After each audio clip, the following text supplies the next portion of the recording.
parce que les Chinois à l'époque nous avaient caché le début de l'épidémie, pandémie de SARS-1, si on veut l'appeler comme ça.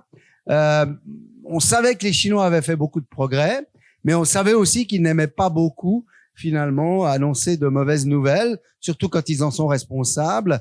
Et donc on était spécialement attentifs par rapport à cette situation. Et puis la suite vous la connaissez.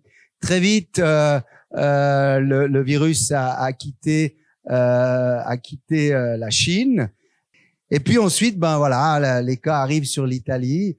L'Italie, ça a été dramatique parce qu'en fait, tous nos amis italiens, médecins auxquels on parlait, nous racontaient les drames qu'ils vivaient, mais l'information était complètement séquestrée. Elle n'était pas du tout racontée, elle était à peine racontable d'ailleurs. Et le gouvernement italien ne voulait pas qu'on en parle. On m'a demandé d'aller sur place avec une équipe de l'OMS. Le directeur de l'hôpital, l'équipe de l'hôpital a refusé que je parte en disant non, tu dois rester là.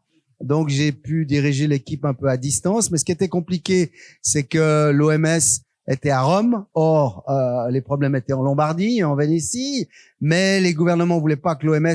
Donc vous voyez, ce que les Chinois cachaient et continuent à cacher à l'OMS, le gouvernement italien, au départ, n'était pas ouvert comme on aurait voulu qu'il le soit. Et ça, c'est juste pour vous donner deux exemples, mais il y en a eu des quantités ensuite. Et c'est très clair qu'il arrive un moment où on se rend bien compte que la connaissance est partielle et que avec cette connaissance partielle, il faut arriver à travailler.